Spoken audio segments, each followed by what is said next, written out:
Hello, welcome to another Life Science webcast brought to you by Cambridge Health Tech Media Group. I'm Kevin Davis, the editor of BioIT World magazine, and my guest today is Marty Tenenbaum, the founder and chairman of Collaborix. Marty gave a really powerful and exciting keynote presentation at CHI's Molecular Medicine Tri-Conference just a couple of weeks ago in San Francisco, and we're very glad, Marty, that you've been able to drop in on the right coast to tell us a little bit more about your ventures at Collaborix. It's my pleasure, Kevin. Marty, before we get into Collaborix, your latest venture, tell us a little bit about your background in e-commerce back in the late 80s and early 90s. Well, back in the late 1980s, I was at Stanford University doing research on how to do collaborative design, concurrent engineering, how to transform the productivity of industries like autos, aerospace, and so forth.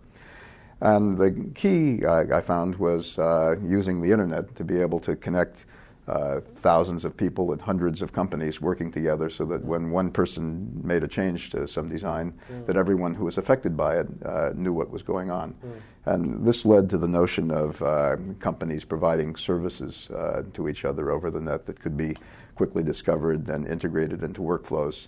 And it kind of was the precursor of what today people call web services. I understood soon enough that this was not limited to engineering, and that the internet at that point was a marketplace with 20 million users.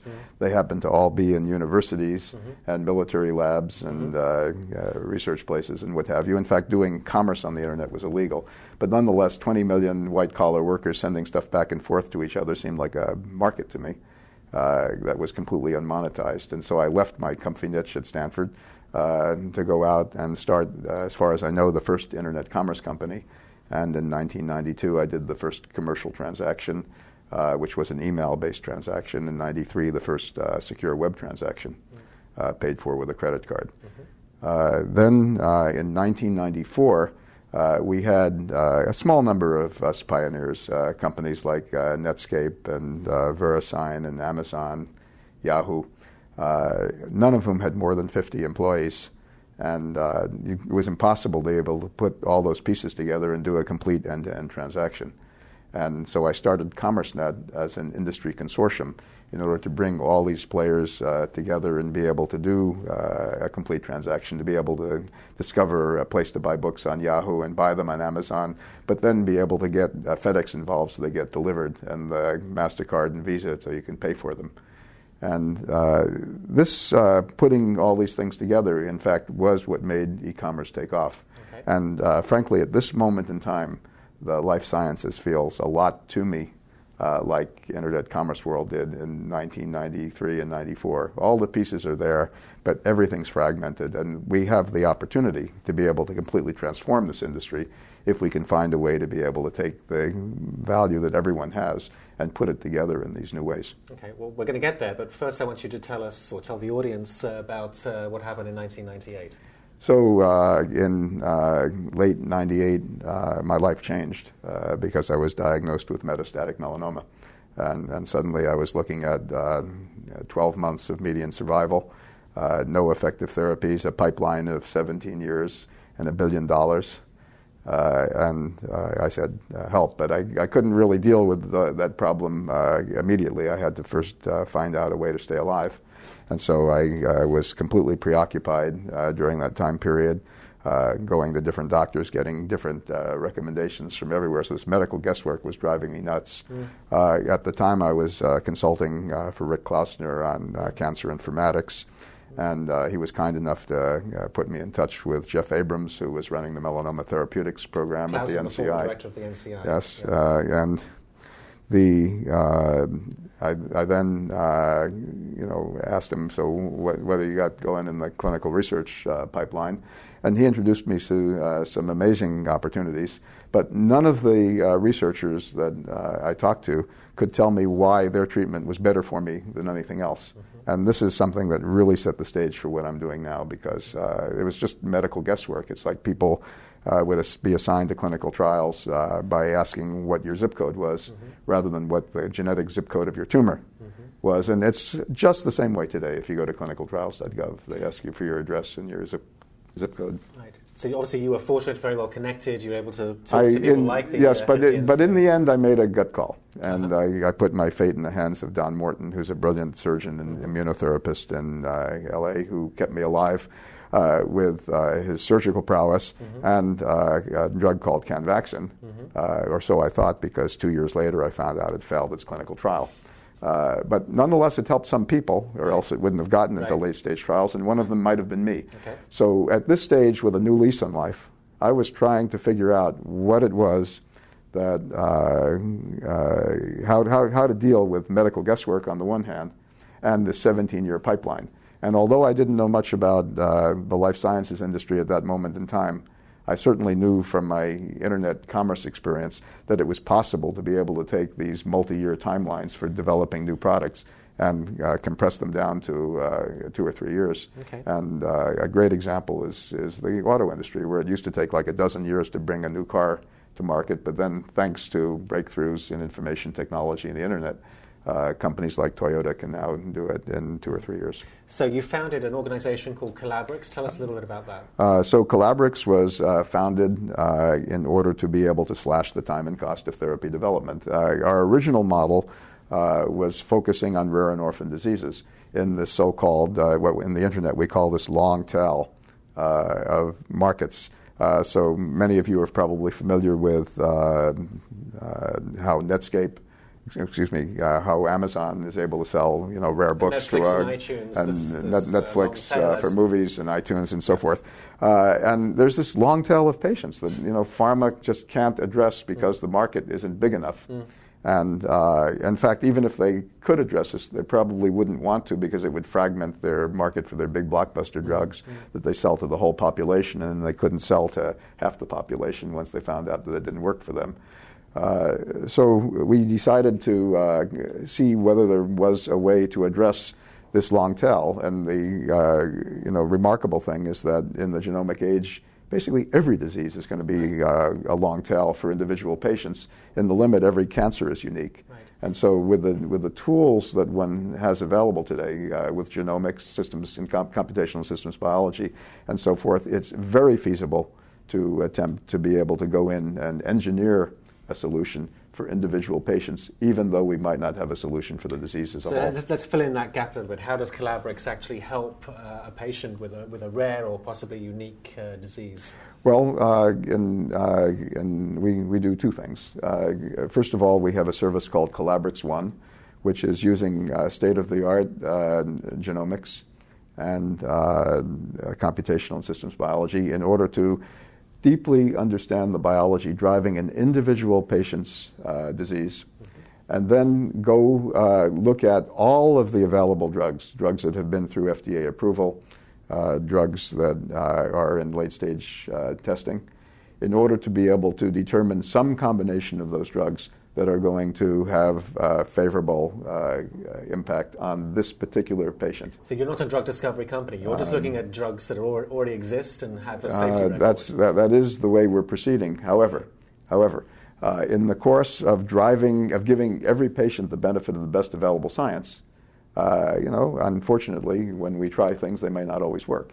And then we have the opportunity, within basically weeks of when we first, get started, to have an inhuman validation of a hypothesis that either works or doesn't work. If it doesn't work, we can go right back to the scientists in real time and say, what did you guys not understand about the biology, or what is it that we didn't understand about the mechanisms of the drugs, and thereby drive science in real time.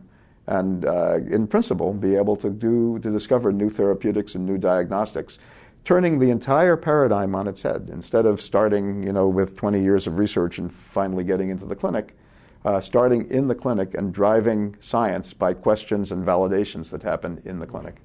Do you have specific examples? Has this already worked in the case of certain patients? We have run it on about a half dozen patients. Yeah. And in a pilot phase, and the results have been surprisingly promising. In every case, we have actionable hypotheses. We're not doctors. Our output is presenting the findings to a medical team, which is actually recommending the actual therapies for the patients. But in every case that we've looked at, we have had actionable hypotheses that the doctors had not previously considered. And who is paying for this? At the moment, the patients are paying for it. It's a fee for service. The price is somewhere between $50,000 and $100,000. It's not cheap, but we are working hard in order to be able to reduce costs through a combination of technology, driving down the basic costs, automation of things that are today a manual research process, learning curve, economies of scale, and so forth. And we're actively seeking collaborations with major medical institutions in order to be able to validate this at scale, to be able to get 20, 30 patients with a particular disease and be able to demonstrate that this very deep and targeted genomic analysis is going to yield better outcomes than the medical guesswork that is typically done. Are you doing genome sequencing, gene expression analysis, proteomic analysis, a little bit of everything? We're doing everything that can be done cost effectively. Our real value add is being able to integrate information from multiple assays. The standard thing we do is full genome expression analysis, SNP and copy number. Because that's easy today.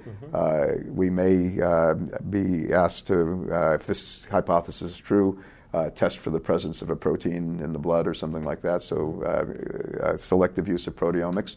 We're investigating the use of whole genome sequencing and trying to understand what value that adds, understanding what the precise mutations are to the expression analysis. And we're doing that in collaboration with a company called Alacris. George Church is the founder of that company, and a joint project called Treat 1000.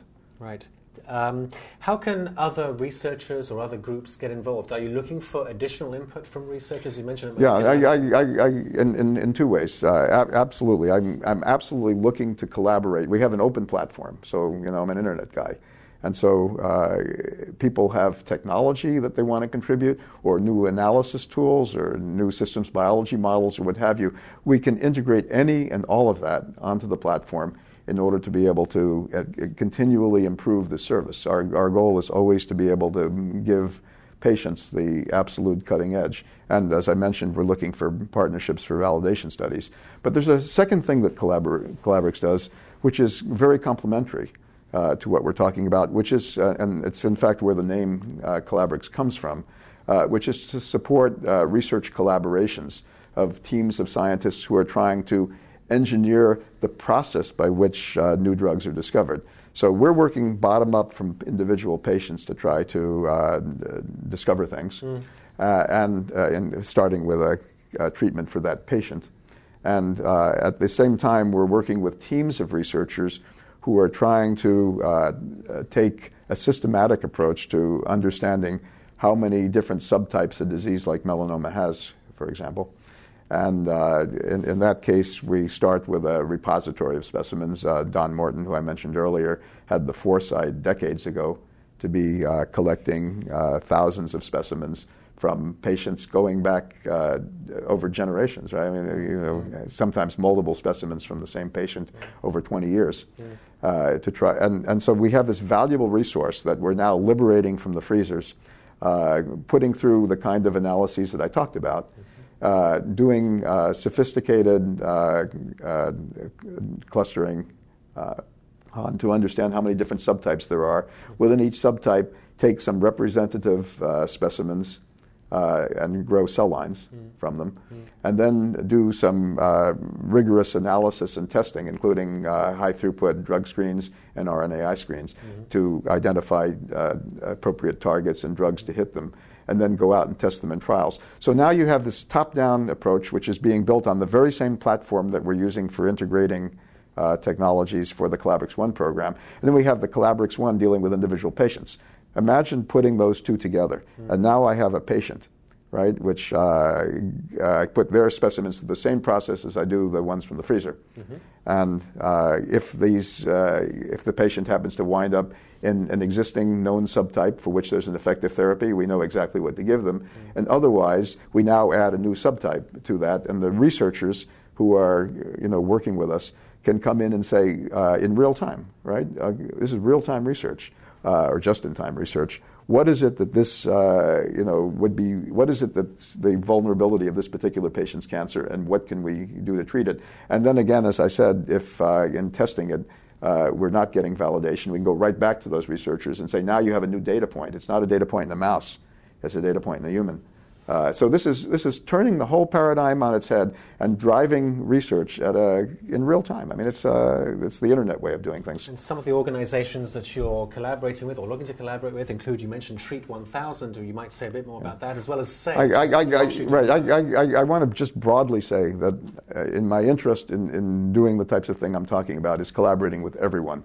Yeah. We're trying to build an ecosystem, and I've started not-for-profit with Science Commons and PLOS called Health Commons, where really I urge people to go to healthcommons.net and take a look at the white paper there. Mm-hmm. The goal is to build an ecosystem where everyone in this industry who has expertise or resources or services or technology can make them available, not necessarily for free, but under standard terms and conditions, so we don't have to spend months and years negotiating material transfer agreements and data transfer agreements in order to be able to get this stuff to be able to be used. I want to do the same kind of dynamic assembly, to discover things in directories and integrate them into new processes and publish those out as processes that other people can use.